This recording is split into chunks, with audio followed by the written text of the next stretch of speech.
we can go ahead and get started as people are joining. Like I said, my name is Erica Berardi. I'm with the University of Oregon School of Journalism and Communication in Portland. We've been doing this webinar series since COVID and the pandemic. So traditionally, a lot of in-person events. We like to engage with our community as much as possible, and virtual, like everything else. And so this is our first Better Together webinar in 2021. So we're excited to be here. We have some great speakers today talking about their really engaging immersive projects. Like I said, this webinar started during this rapidly changing world. Went digital all of a sudden, and we still wanted to connect to each other and thriving in the normals. We're excited to be kind of turning the page, kind of understanding so how social distancing is working on the academic side, plus on the professional side for all of our communicators out there. Just some guidelines for engagement, I guess, is we do have, we want to see you guys chatting, engaging with each other, comments to each other, commenting on projects. You can ask some questions in there if you can. We also have the Q&A box. And so if you do have questions, please type your question in the Q&A box. And so we can address those as they come up, and then they don't get lost in the chat as that gets going. We definitely want you guys to enjoy the presentation as possible. We and launch a poll here in the beginning, just because we want to learn a little bit more about you. So we have two questions to ask you. One's about how familiar you are with VR, have actually worn the headset, done Oculus or the Vive, or even the Google Cardboards that are out there. So let us know, where you are and how comfortable you are with VR, because we will be doing that. We're also really curious about the industry you're working in, whether it's communication, you're in business, you do more environmental stuff, nonprofit, whatever it may be. Please go ahead and respond to the poll. That'll be up for about a minute or so as I introduce our wellness person. And then we'll also, the script we're being launched automatically, so you can kind of see where you're at. But again, ask questions, let us know how we can help you, and engage as much as we can.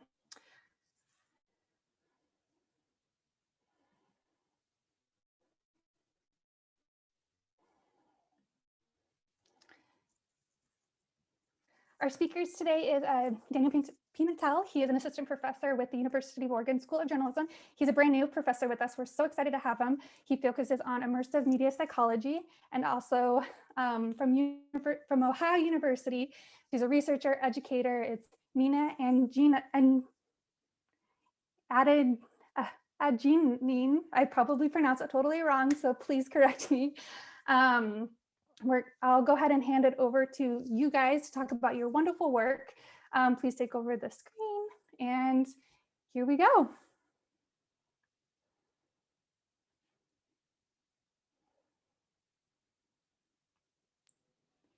All right, can everybody hear me okay? Are we good? Awesome. Good evening, everyone. Really happy to be here. Thank you so much for joining us for today's webinar on immersive storytelling for environmental comm. My name, like Erica said, is Daniel Pimentel. You can please call me Danny. And both myself and my co-host, the awesome Dr. Nina Adanin, we're really amped to be able to shed light on such an important topic and talk a little bit about our work in this area. So a little bit of some ground rules, but also a roadmap for what we're going to be talking about today. I expect to start out with an intro. I'll go over sort of a brief overview of get you up to speed on the technology, the terminology, the problem, and our field as a whole, but then also introduce Nina, and then she'll share a bit about her projects, and then I'll grab the baton, share a little bit about my work in this area. And afterwards, I'm hoping we can get into a nice Q&A. If you have any questions that come up throughout, type them in the chat or save them for the end. Definitely want to address those. So to kick it off, a little bit about me. Like Erica said, my name is Danny. I'm currently an assistant professor here at the U of O, working here in Portland at the Oregon Reality Lab, led by Dr. Donna Davis. If Donna's out there, what's up? Before I arrived here, I was at the University of Florida, where I completed my PhD in communications. And I conducted a bunch of experimental media effects research, both in academia and in industry. And over the past 5 years, I've really spent most of my time studying how we can tell stories in compelling ways through new media platforms and in ways that hopefully shape and contribute to social and environmental change. So as you see in this collage here, I have a bunch of headsets on, or I'm putting people through headsets, and I've built and worked with storytelling on nearly every media platform available, especially in the context of immersive media. But storytelling really is agnostic of the technology. You know, the science of storytelling applies to any medium. And when we talk about the science of storytelling, we're really talking about how information can be packaged, shipped, and consumed in ways that encourage particular outcomes, right? Today, we're focusing on pro-environmental attitudes, education, and behaviors. And there are many factors that shape how a story influences those outcomes, right? We can talk about audience factors, things like age, race, our cultural differences. You also look at factors specific to the story we're telling, right? How a message is framed, whether we use comedic or fear-based appeals. And the third factor, the one that both Nina and I are really interested in tackling today and touching on, is the medium, right? The vehicle that carries our story. What media platform are we using to tell the story? And what's unique about that platform? What about it? What do unique affordances amplify its effect on the outcomes that we care about, right? Shape attitudes, behaviors, and all of that. Today, we're talking about immersive media. That's the media we care about today. But what is immersive media? You know, most of you I saw on the poll have used VR, but VR is just one branch on the immersive media tree. We're really talking about 4 core platforms today, right? We're talking about augmented reality, Snapchats, the Instagram filters that we're so used to, really just involves any overlaying of digital content on our physical world. In fact, some of my favorite ones are from this past week. The Bernie's mittens went crazy. So this is a great example of integrating and overlaying, rather, digital content onto our physical world. Shouts out to Bernie. But we're also looking at mixed reality too. It's a step in another direction. This idea that if we're talking about Pokemon Go, which is an example of augmented reality, we're talking about Pikachu being aware of the environment, understanding that it is on a chair, can hide behind objects, can interact with the environment you're in. It's a merger between the digital and the physical. We're also looking at 360 video, right? A lot of Nina's work, she's going to be highlighting really great work around 360 video. Many of you have used this. This is probably the most accessible form of immersive media content that's out there. This idea that we record spherical video and transport you to those recorded events, allowing you to experience them firsthand, so to speak, right? Whether you're in a cockpit or, like Nina's going to show you, on the top of an icy mountain, right? And then on the other end of the spectrum, we have virtual reality, which is what I'll be talking about. This idea that we can transport you to completely curated, computer-generated environments. Many can function the same way that our real world does, or they can abide by different rules altogether. And so all of these things work on a spectrum, right? From augmented reality all the way to virtual reality, differing in the levels of immersion. They're all unique in their own way. But all of this is to say that each are increasingly being used as a storytelling platform in a variety of industries, right? And it's why companies like Facebook, why companies like Google are heavily invested in these platforms, and how they will, as is quoted here, change everything about how we work, how we play, and how we connect. And honestly, you don't need to look far in terms of Google News and looking up news articles. You'll probably see headlines like this if you search right now. If you just search VR or immersive media, you'll see something like VR is transforming furniture, transforming automotive, transforming medical, human resources, restaurant, teaching, beauty and fashion, communication. Really, it's so transformative and disruptive, and it's only going to grow. We're seeing an upward trajectory of virtual reality in terms of hardware market size, VR headset shipments, marketing and retail of VR, and using VR as marketing. We're also seeing the same with augmented reality, upwards trajectory. Immersive media is growing. And regardless of whether you work as an account manager, a creative, a journalist, an entertainer, an educator, this medium represents an important connection point to your audience, which is why we here at the University of Oregon have set up the OR Lab, and we're really invested in this. But the question becomes, why is it so transformative? What about VR and immersive media is so special, right? There are many things that make it special, but today we're going to highlight a couple, right? This just sense of presence, right? When you put on this headset and you sort of immerse yourself in these worlds, you get a sense that you're actually there, right? Spatial presence. You also get a sense that you're there with others, right? It can be other virtual characters or other people in the 360 video. You get that sense of connection and proximity. You also get a sense of interactivity or control, this idea that your actions can have consequences, or even merely rotating your head and seeing feedback that's natural to that is a form of interactivity. And we get embodiment, this idea that in these virtual worlds, in these immersive spaces, you can be represented by a different avatar, by a different virtual self representation. And that representation can ultimately shape the way that you view events happening in that immersive story. Which is all to say, immersive media is visceral perspective taking, right? It's a vehicle to connect you to being in places across time and across space.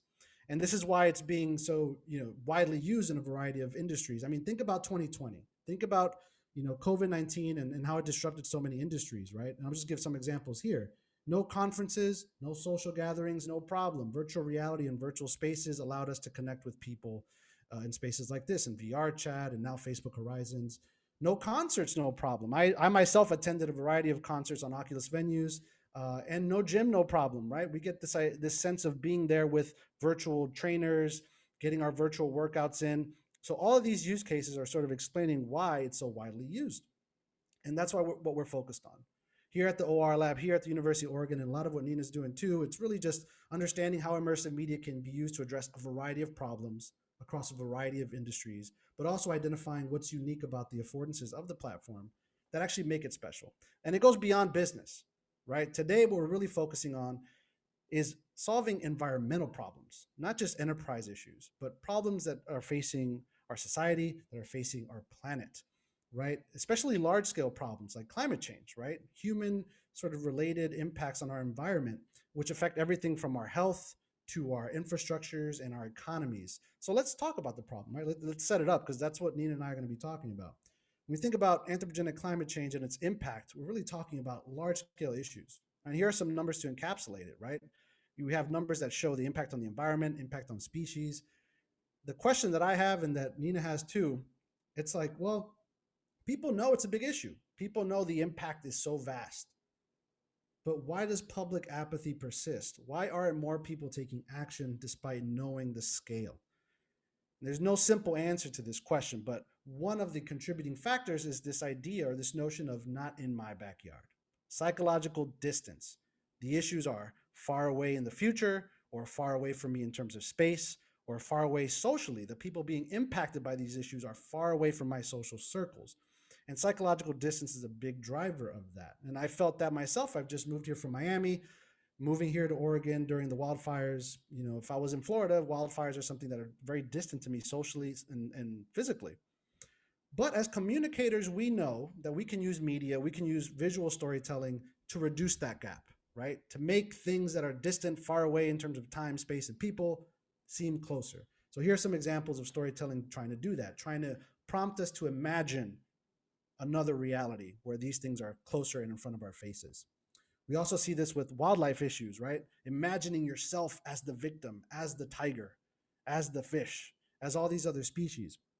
The problem with traditional media and this perspective taking is that it takes a lot of effort mentally.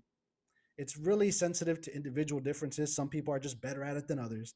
And lastly, for things that we know nothing about, other species I've never seen, I don't know about the life of a polar bear, I don't know what's life like on the polar ice caps, it's very difficult to imagine that. And so immersive media is great because instead of showing you a print ad or a video of a polar bear, I get to take you there. I get to either take you to the polar ice caps, or I get to create these environments where you actually get to interact and experience the threats firsthand and even become a polar bear, right? So all of this is to say immersive storytelling is experience and it's transformative. And ultimately, what we're going to show today is that it reduces those psychological distances, those gaps between space and between time, between ourselves and others. And this is why both myself and Nina are so optimistic about its role in addressing environmental threats. So speaking of glaciers and all these things, now that everyone's up to speed, I want to introduce someone who's doing really amazing work. Nina's right there in the chat, right there in the video.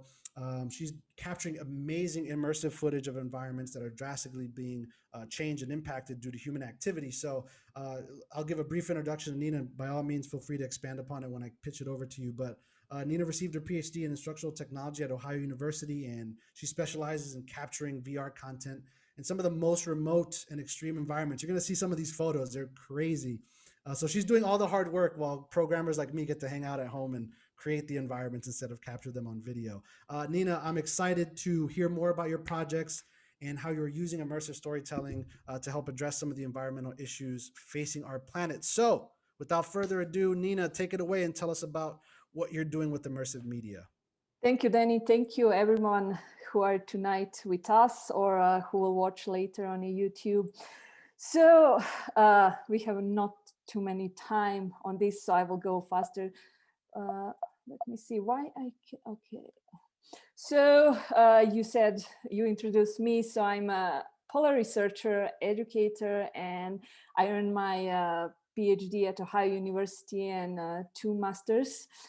So what I did, 20 something years, I was a climber, I was a guide in Himalayas, in South America.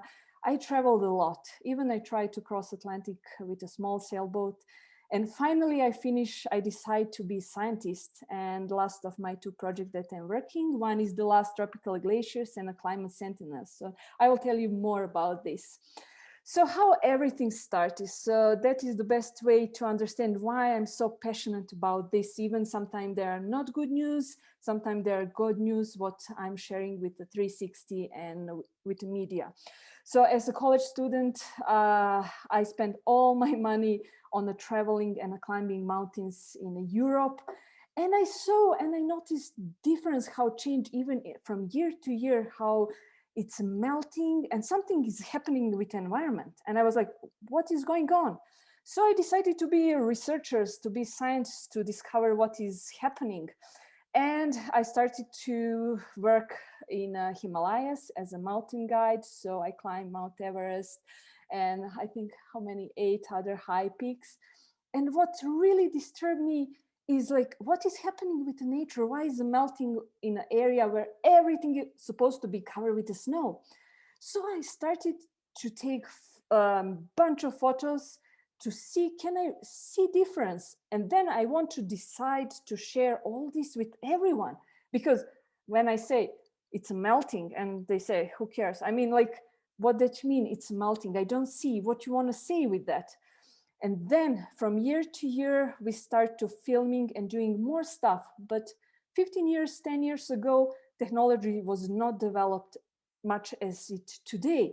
So I was like, how to bring this environment to people? So then we start to film on everywhere we go. But the problem with that environment is, of course, hazards, avalanche. And with the climate change, snow and avalanche are more often, and it's more dangerous with rockfalls. So we need to be careful. If we are not careful, what happened? Easily die. The problem then I struggle here is with the ethics. Is it okay to take video photos of dead people on Everest or Himalayas? Is that okay? Is that I'm telling truth, or how I should feel about that? And Sherpas, local people on a mountain who help us to climb, they said, you need to appreciate this dead body as you appreciate every rock of the mountain. He's there to tell you, don't do the same mistake what he did. So yes, I want to tell a story because it's important. This is part of that mountain. Mount Everest, everyone heard about that. So there are like over 300 dead bodies on the way to the top. And how look equipment that we are bringing on this expedition and to tell a story about these environments. So this is like usually minimum what we have. The reason why we have so many equipment is because of cold. Batteries run so fast. So we put all batteries in our sleeping bags to warm up overnight because you just take few photos and battery is dead. So, and also it's not comfortable to sleep with all this equipment, but it is how it is. But with the technology, it's getting smaller and smaller that help us more to tell a story. On the way of this environment, we need to appreciate the local people, and that is really crucial for storytellers and for communication. Like that is very important. And also, like wherever we go, Kids, they're always curious. But what happened to me, because I wanted to film one family on Himalayas, and parents were not happy about that.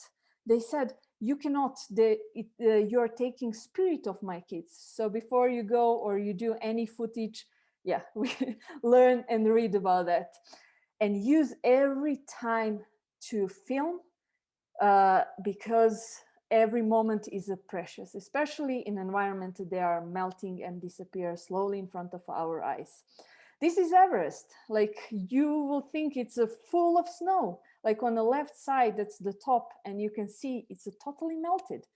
I was like, I want to bring all my friends and all people around the world to see this. So how I can bring this environment? So the key is 360. 360 can transfer you on this environment. So that is what I started to do from expedition to expedition. So this is still 15 years ago when we tried to film from every angle. And life on expedition is not easy. You eat what you have, but when you're hungry, everything is okay. So this is like me watching on a bowl of spaghettis. And end of expedition, 93 days on Everest. This is me and my hair after that many days. But local people, we also need to appreciate, because they help us too, like a lot. They carry our stuff. They take care about us. And one of my project and expedition is to bring Arctic polar region to people and students around the world. So with the use of 360 equipment, so when you put your goggles, you can be transferred there. So like you can see really that glaciers how calving in front of your eyes. But the problem with that area is, of course, polar bears. There are around 3,000 in that area, and like it's really not safety. I was like, okay, high mountain, avalanche, rock falls, but there it's more difficult. So when you are going there, you can see polar bears. And I was thinking, like, how the polar bears see all these environmental changes.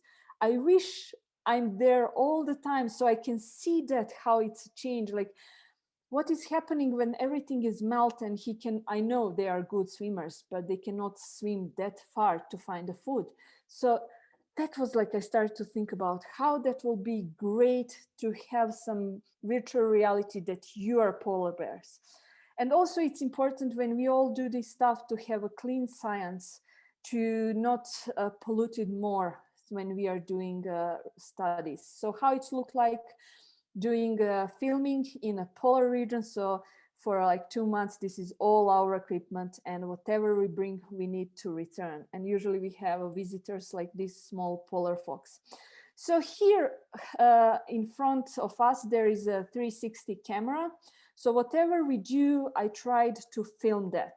So, and people forget there is a camera. So everyone was like, okay, let's do our job. And that footage was really good, because someone who watched later, he was like, he was sitting, or she was sitting there and see how we have set up all other equipment. Before to go there with the 360 in advance, we need to plan every footage, every corner, how we will do. And it's a huge process. So this is on a paper, how it's look like to prepare what we will film. And because of cold, it's really hard to operate in the field, and to go anywhere, it's like huge ice in front of us. But sometimes what happened when we set up cameras, polar bears just come and destroy it. On the beginning, I was like, I like polar bears, they're so nice. But now when destroyed some of our camera, I was like, oh my gosh. So yeah, everything is now melting, and a big problem with the flood around the world. But we need to tell a story about that. And have you ever heard about tropical glaciers? Like, have you ever heard about that? And I also, who are 25 years in mountains around the globe, I was like, when my friend told me, do you want to go to save tropical glaciers? I said, yes, but I don't know what you talk about. So one also of my project that it's ongoing is tropical glaciers, to tell a story about the last tropical glaciers in the world. There are not many. They are in a tropical region. There are, I think, less than 2,000 tropical glaciers left in the world. And they're really important. So for agriculture, for water, and for local people. And temperature is the most reason why it's melting so fast. And it's a race against time. It's big problem. 2 billion people rely on the water and no one hear about that. So last year we went to Colombia, and on the right side you see rock, it says 2003. So there was a glacier 2003 there. And on this one, 2014, and that was a mark. And this is the left of, I think now in this moment when we are talking, that glacier doesn't exist anymore. So what we did actually there, we set up 360 cameras around.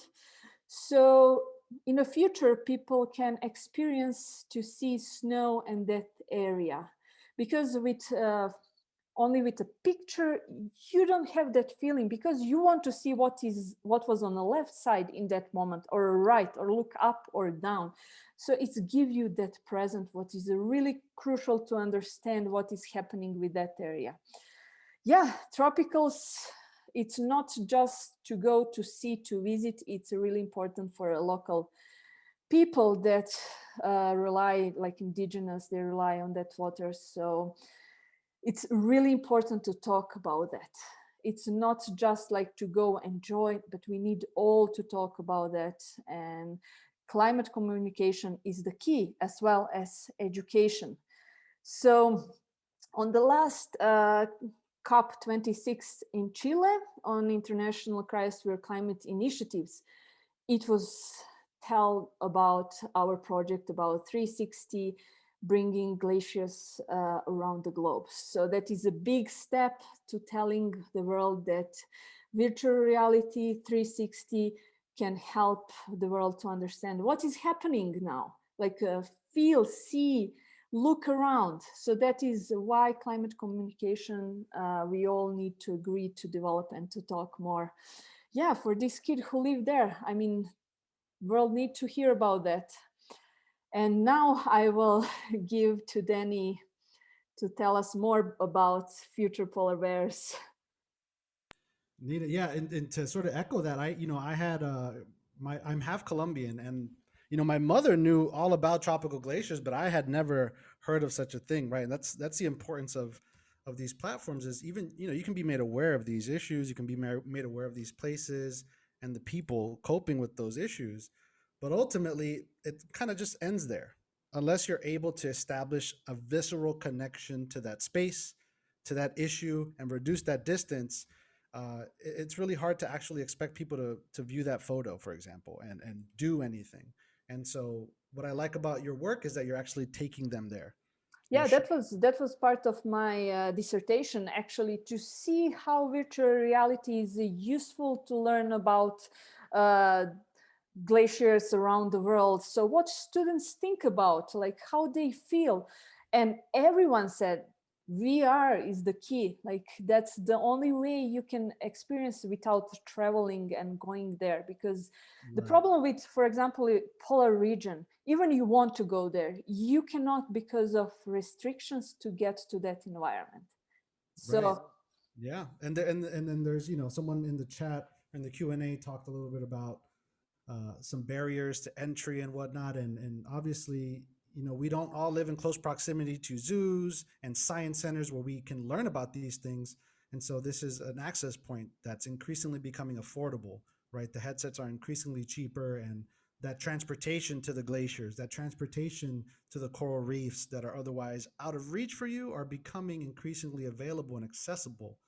So that part is exciting, right, for environmental communicators. And so thank you again for shedding light on that. And what I hope to do is pivot a bit from what you're doing with 360 and show the other side, show the VR component of some stuff. And there's some questions in the Q&A that ask about examples on of how this technology is impacting actual perceptions of climate change. And so I'm going to give a couple examples, at least from the VR perspective.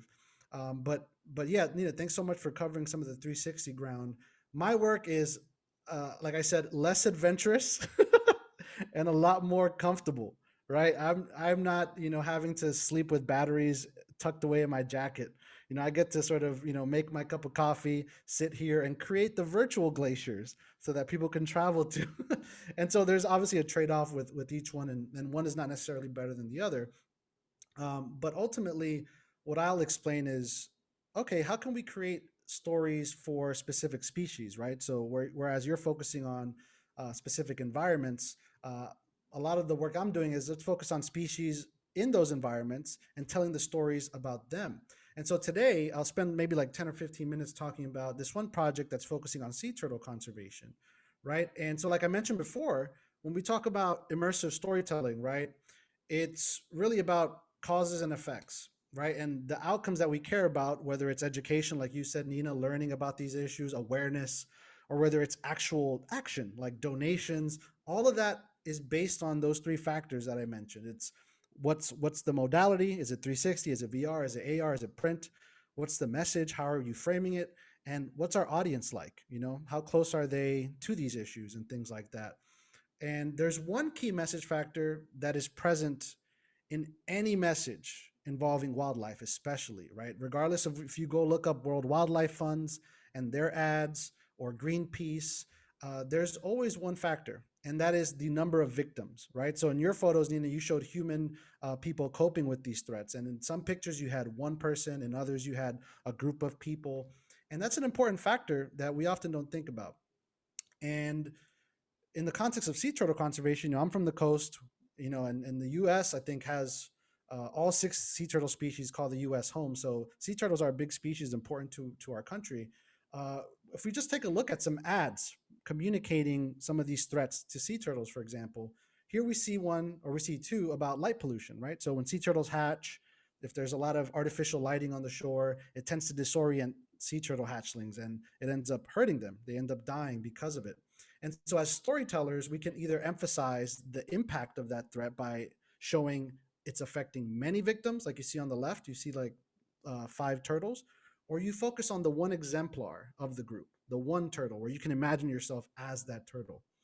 Now, what's interesting is logic kind of tells us that if I just know the raw information and I know the framing on the left shows that the issue is much bigger because there's more victims, then I'll care more, right? I'll expect to care more, but ultimately that's simply not the case. And so like I asked earlier, when we talk about these threats, whether it's, glaciers melting or, the threats facing sea turtles, people can know that thousands of sea turtles are dying, but people won't care, or people won't act to the degree that we expect them to, given the magnitude of the threat. And the why I explained earlier was psychological distance. It's one of the whys. But there's also, like everything in life, it's complex. There's another major reason why this is. And that is, I think, best encapsulated by a quote by Albert Georgi, Nobel Prize winner. When he was talking about nuclear war, this is what he said. He said, "I am deeply moved if I see one man suffering, then I talk impersonally about 100 million dead.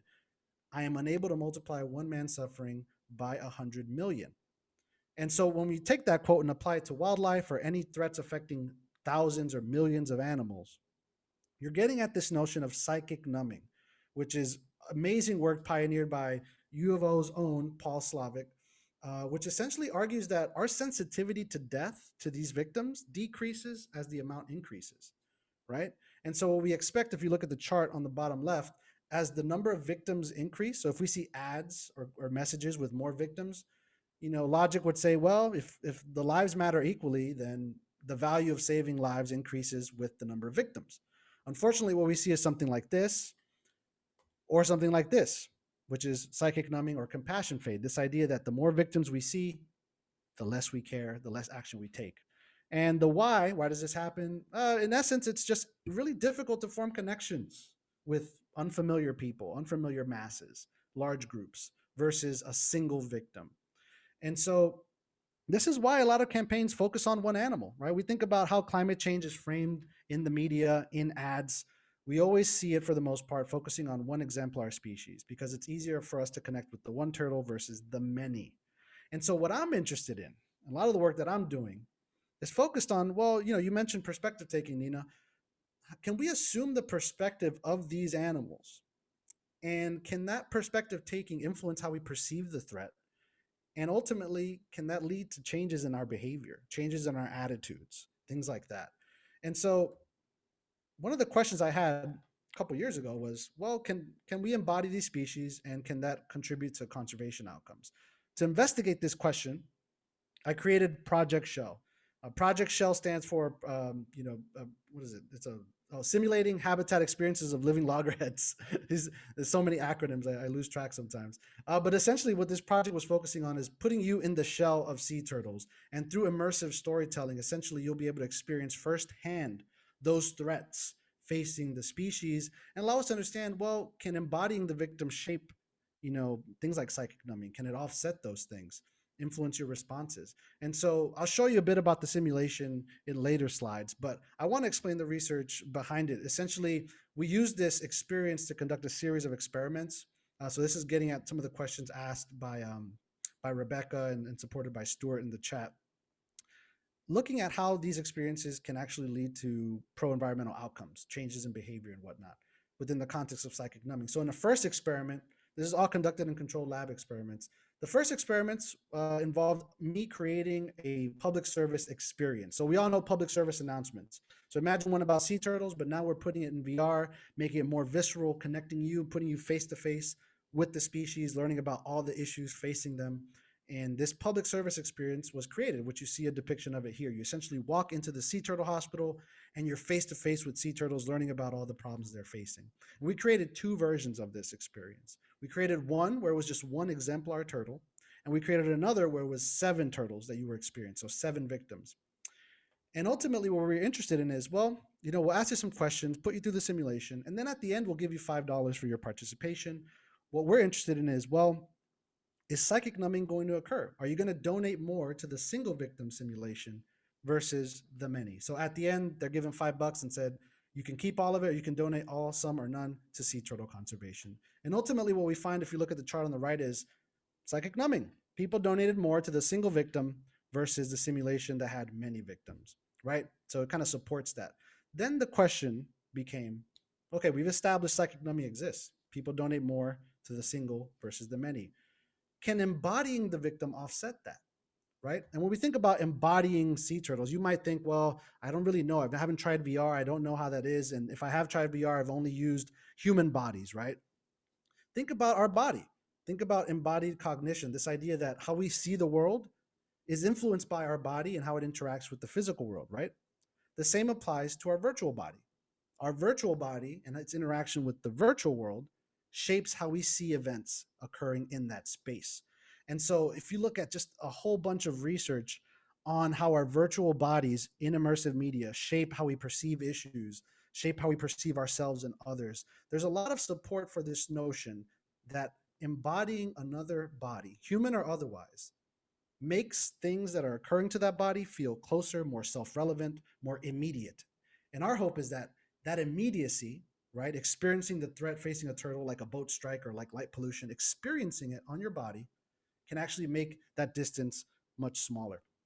And so when we think about how do you actually make that possible? How do I experience controlling a virtual sea turtle body? Well, there's 2 ways. One is visuomotor synchrony, which essentially means when I move my physical body, my virtual body moves similarly. And then the other way is visiotactile synchrony, which is pretty much if something virtual hits me on my shoulder, on my virtual shoulder, I should feel it in my physical body in the corresponding location. And so we wanted to establish that with a sea turtle body. So we created this simulation, which I'm going to show you here. Here on the left, you have the user essentially on this custom built chair with the VR headset and 2 hand controllers, embodying a sea turtle and swimming, kind of using the hand motions to swim around. You'll also notice that the chair exists solely to give them support because a sea turtle is not the same morphology as a human body. So we have to give them kind of the opportunity to lean forward. And you'll notice he has a backpack too. That backpack, what it does is functions like his shell, essentially sends vibrations down his spine based on things that happen. So if he gets hit by a boat, he feels that shaking on his back. And on the right, you see what he's looking at in his headset. So he wakes up in the sea turtle hospital. He sees him in a mirror and he sees himself as a sea turtle. The doctor rubs his shell and he's feeling that vibration on its back. And so as you go kind of fast forward through the simulation, you're swimming through a coral reef and you have to avoid various dangers like marine debris, plastics, boats zooming by, all these threats you're experiencing firsthand. And in study 2, what we were interested in is, what actually drives that connection to that virtual body? Is it vibrations? Is it haptic feedback? Is it visuomotor synchrony, just moving the body? What actually is going on there?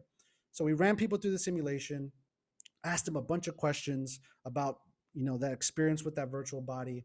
And ultimately what we're expecting is something like this. This is a kind of complex chart, but pretty much what it says is the stronger you feel the turtle body is yours, the stronger you'll feel connected to the species, the more eminent you'll perceive the threats facing your virtual body and the species. And ultimately those two things should drive how you perceive the threat, your action, the amount of donation you intend to donate towards sea turtle conservation, all these things. And ultimately what we find, and there's a lot of numbers here, but all you got to focus on is the degree of body transfer. That illusion that the virtual body was yours was generally high for all of the participants.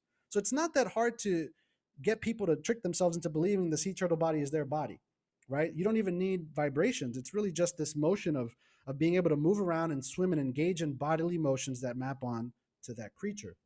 But more importantly, what we see here on the left is that the strength of, so BT stands for body transfer, that the strength of that illusion.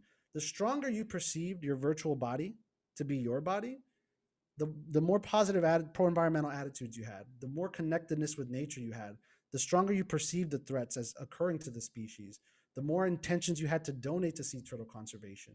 So these are just some of the outcomes.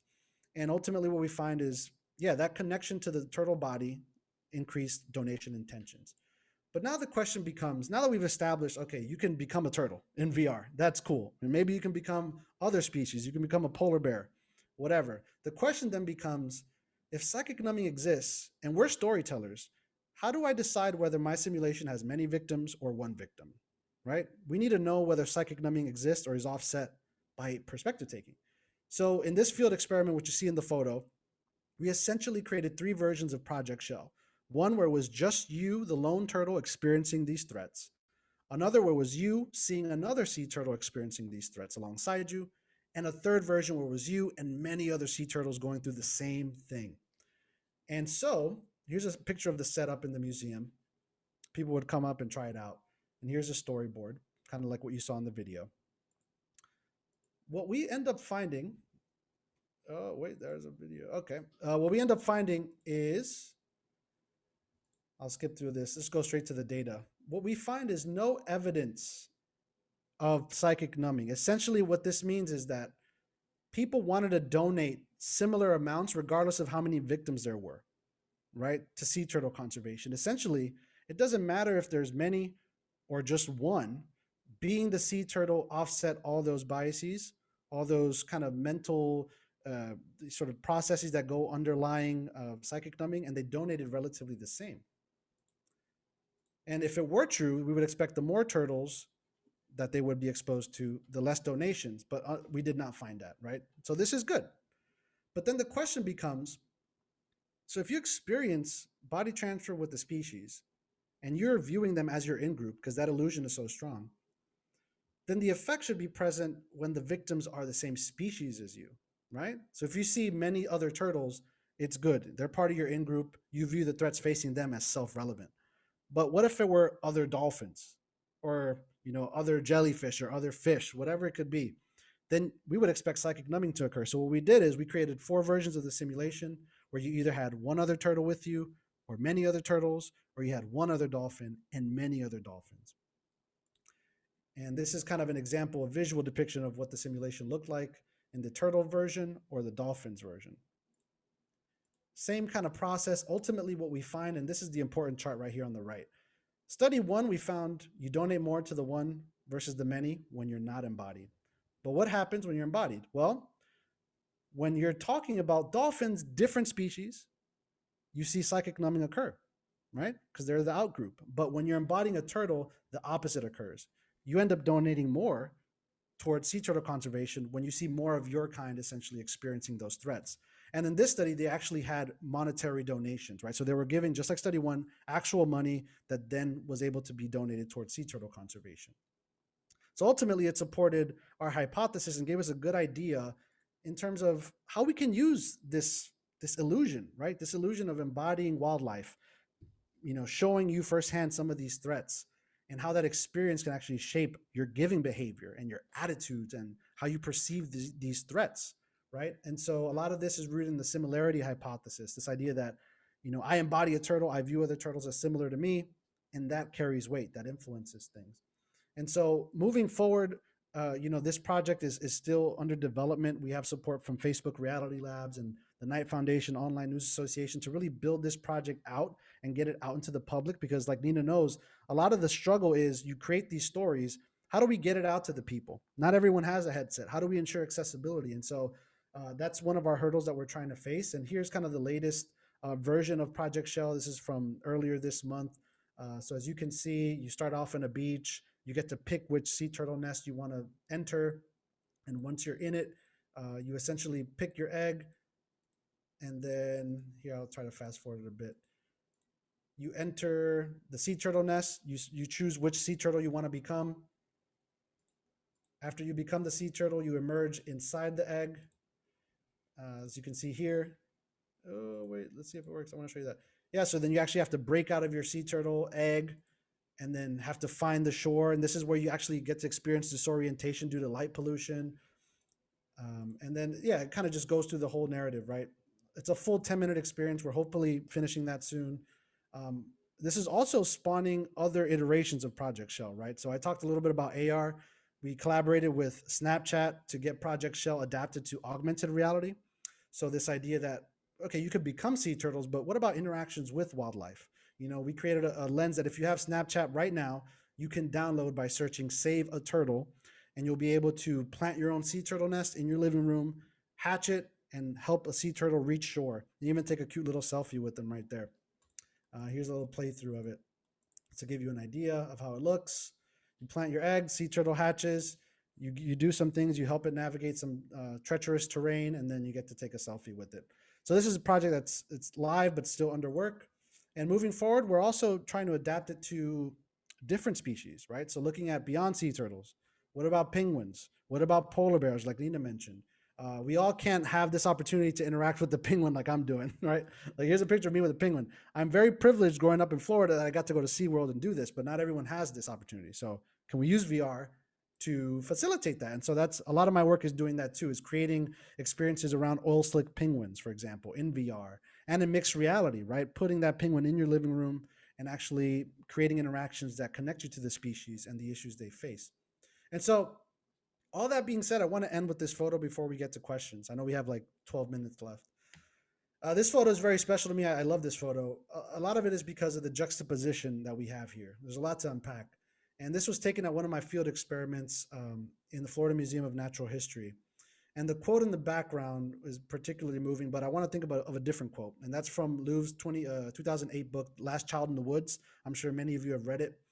In that book, the quote is, "In the so-called information age, humans are even more out of tune with nature, as during the first industrial revolution, technology is the primary suspect." And the irony here is that, yeah, like technology has disconnected us with nature to a degree. We spend less time in the wild, less time interacting with wildlife, and our connections to the environment are weaker.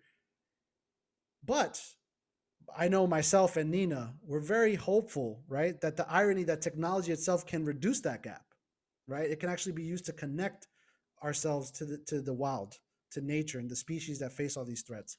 And the quote at the top says, "Our greatest challenge today is the preservation of the Earth's biodiversity," which I think we all agree on.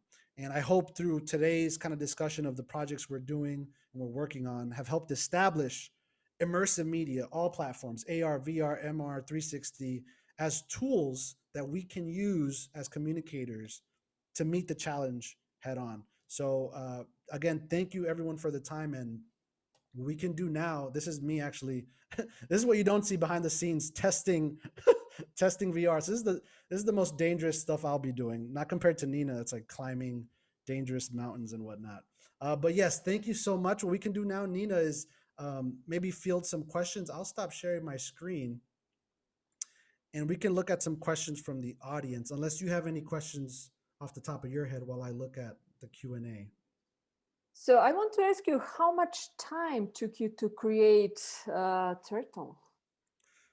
So the 3D models, are, actually were pre-purchased from 3D artists, but everything else, it's taken 2 years on and off working on this. And this kind of gets at the question that some folks had with, I think it was the ethics behind constructing these environments, right? And the issue we face as storytellers is balancing entertainment with scientific rigor and accuracy and objectivity, right?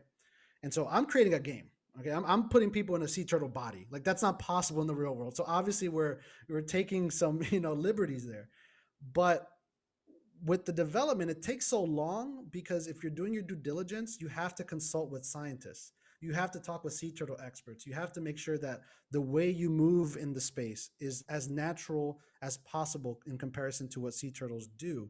And so it's taken a lot of time to develop both the mechanics and the environment to make sure it's as accurate as possible. And I'm sure you face the same thing, right? In terms of when you're filming those shots, you're in these environments. A lot of people might think, well, it's 360 video. If anything, it's the most objective, pure way to film anything because it's just, you plop the camera in and you're getting everything without post-production. But there are decisions you're making, right? You have to decide where you're placing that camera. You're deciding edits. You're deciding the narrative structure. And so I kind of bounce that question back at you and say, did you face similar timelines because you've been trying to balance that entertainment factor with the ethical sort of duty you have to tell objective stories about our environment? Yeah, it's huge preparation before, because first in most of national parks, you are not allowed to film anything without a permit, especially to use cameras. So also like because of batteries are limited, weather, so most of time in the mountains is snowing, so how that camera and where to put is a huge decision. And also on a high altitude, it's so hard to think, to breathe, to walk, because the best places are the most difficult places to set up camera. So you need to climb to set up. And also the key what we are doing is educational VR 360, right, where someone need to talk to explain that environment. So when you are there and you are listening scientists what is telling you in the field. So that is really difficult, and like what to tell in a short time and right, be value. So it's like really difficult. And the platform, these platforms have been around for, at least commercially available, for about 5 or 6 years now, but it's still so new, and one of the questions, we're still sort of forming the rules by which we, create these stories. The best practices are still being written. But, I do want to get to one question. One of the people asked, how do you get involved in this? Oh yeah, so Jessica already answered that. Definitely, I'm doing a lot of work. So if you want to collaborate on turtles and penguins, reach out to me. And I'm sure Nina, I'm interested in your trajectory too. Like, for someone, how steep is the learning curve in terms of engaging in 360 and immersive storytelling from a 360 perspective? It's tough. I mean, it's take time, and because like you said, everything is so new. So we are learning by doing, actually. Because when I started, I was like, okay, I was watching YouTube, how even to turn on camera, because I was just normal before with a simple camera or like digital, but nothing like 360. So, and also like all the time I'm learning something new. So right, there is no rule. Yeah, it's still so new, but definitely, at least at U of O, we have really cool programs where you're going to get hands-on activity with, 360 and VR at the Oregon Reality Lab. So join us if you're out there asking that. Thank you. One of the things too, I want to get to some of the other questions before we run out of time.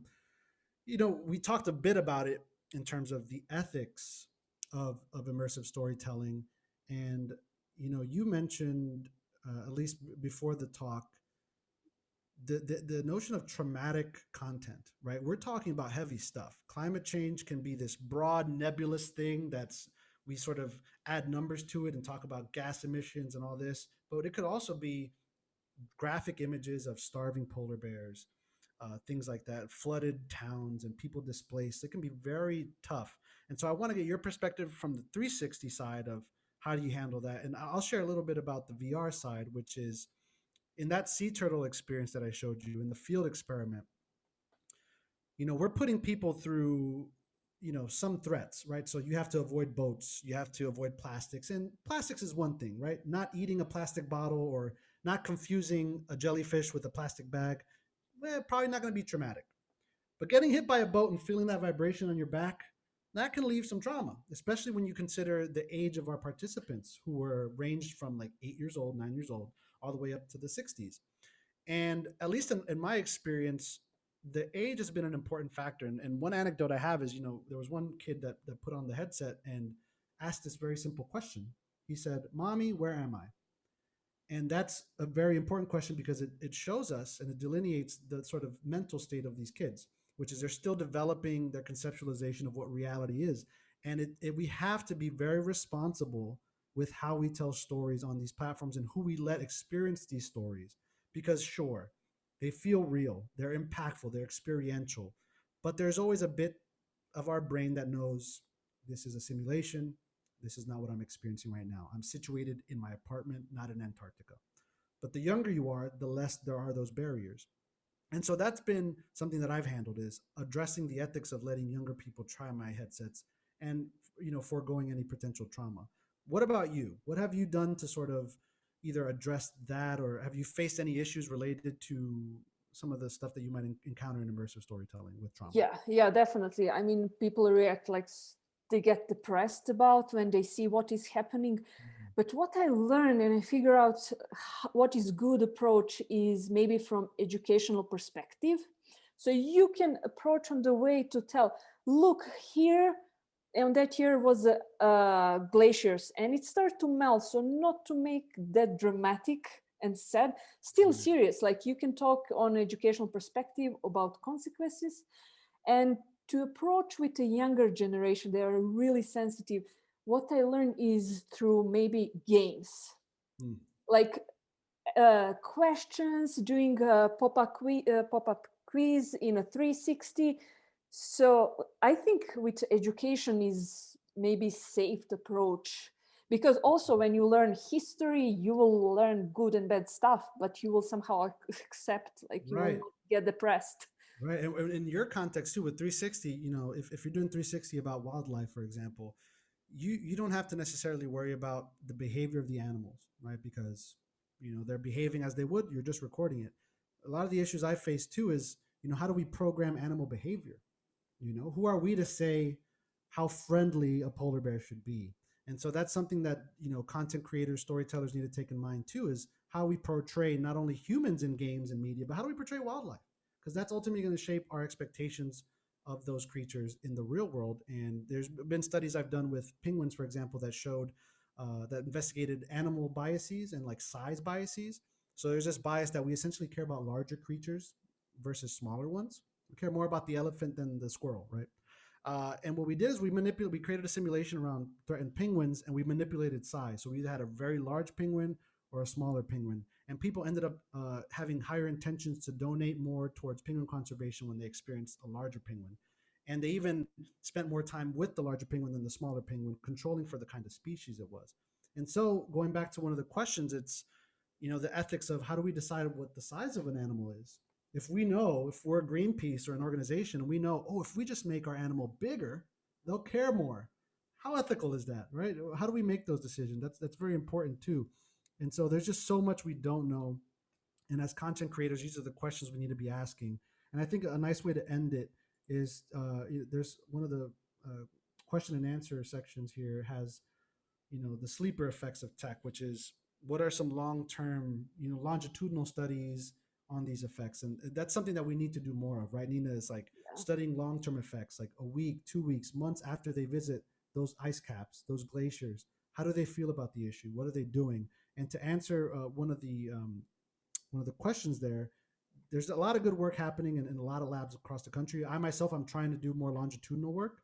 But if you look at, Stanford, their virtual human interaction lab, they've done a lot of longitudinal studies around immersive storytelling and environmental issues. So definitely check that out. But it's definitely something we need to do more of, looking at long-term impacts of these experiences. But yeah, I think, we're pushing up on 6, so I don't want to take too much of everyone's time. I do want to thank everyone. Nina, I don't know if you had any last remarks or anything. Where could they follow you on your journey? You're about to head somewhere adventurous in a few weeks. Yeah. Yeah. So mid-March, I'm traveling to the Arctic, to North Norway. So what we will do, it's 5 female scientists. We will go for 300 miles on the skis, doing the studies and doing 360 to collect data. Yeah. Awesome. It will be Yeah, I cold. want to keep track of that. It's awesome. All female team leading such an important expedition. Going to get some awesome footage. And to answer quickly, Christy, who asked, what kind of software are you using for AR? What about 360? At least on my end, for Snap, they have their own thing called Lens Studio, which is what I use. And there are a bunch of other things like Unity software you can use for other AR apps. Nina, do you use anything specific for 360? Nothing. Yeah, nothing special. Adobe. That's Premiere? all. Yeah. Awesome. Awesome. Well, yeah, thank you so much, Eric. I don't know if you want to send us off, but I want to just personally thank Nina for joining us. Thanks, Erica, Lena, Jessica for helping make this happen, and to all our attendants for hanging out and getting to hear what we do. Thank you. Thank you, everyone. Absolutely. And thank you to you guys. Both Danny and Nina, your work is fantastic. It's amazing. You guys come from different backgrounds. Danny, more from advertising, communication, marketing, and here you are doing this amazing work. Nina, you as, an explorer and turned scientist towards turned communicator. So it's amazing to see what this technology can do. And it's really exciting to see what it can do in the future. So thank you both. You guys were fantastic.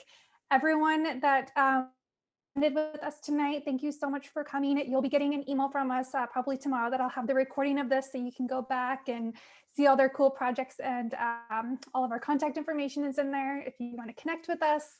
But get involved. It's really amazing stuff that's very, very impactful. So thank you again. Great to see you, and have a wonderful night. Night, everybody.